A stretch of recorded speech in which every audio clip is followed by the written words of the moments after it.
Assalamualaikum warahmatullahi wabarakatuh. Di video ini saya akan menjawab pertanyaan dari soal UAS Komunikasi Bisnis Prodi Akuntansi kelas 4A01. Pertama-tama, terlebih dahulu perkenalkan, nama saya Widya Meilola dengan NIM 23010200024. Jawaban soal yang saya bahas yaitu studi kasus komunikasi internal di PT Sejahtera Bersama. PT Sejahtera Bersama ini adalah perusahaan manufaktur skala menengah yang bergerak di bidang produksi alat-alat rumah tangga. Baik teman-teman, sebelum saya menjawab, saya sudah membaca soal terlebih dahulu. Tidak usah lama-lama, mari kita bahas. Pertanyaan nomor 1, identifikasi pendekatan penulisan pesan yang digunakan oleh Bapak Dimas dalam email tersebut dan apa kelemahan dari pendekatan tersebut. Jawabannya, pendekatan penulisan pesan yang digunakan oleh Bapak Dimas dalam email tersebut adalah pendekatan yang langsung dan keras dengan nada yang sedikit konfrontatif, dan kelemahan dari pendekatan ini membuat karyawan merasa tersudut dan tidak dihargai dan dapat memicu konflik dan menurunkan motivasi karyawan, dan tidak memberikan solusi atau alternatif untuk memperbaiki kinerja. Pertanyaan kedua, jelaskan dua pendekatan alternatif yang lebih tepat dalam menyampaikan pesan negatif dalam konteks komunikasi bisnis. Jawabannya, dua pendekatan alternatif yang lebih tepat dalam menyampaikan pesan negatif dalam konteks komunikasi bisnis adalah yang pertama, pendekatan sandwich. Pendekatan ini melibatkan penyampaian pesan negatif di antara dua lapisan pesan positif.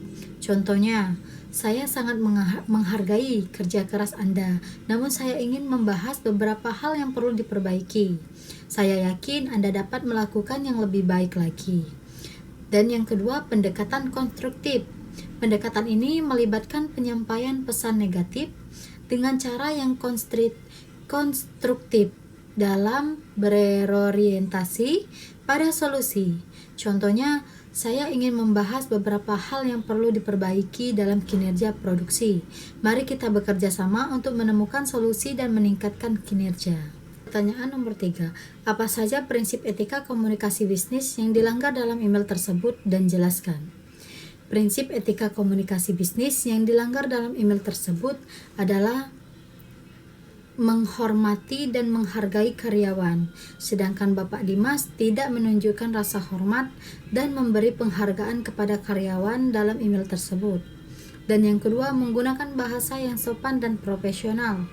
Bahasa yang digunakan Bapak Dimas dalam email tersebut terlalu keras dan konfrontatif. Dan yang ketiga, menggunakan pendekatan yang konstruktif.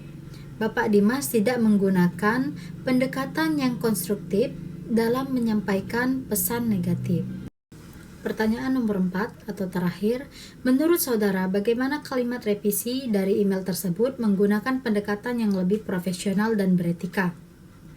Baik, saya akan memberi contoh kalimat revisi dari email tersebut.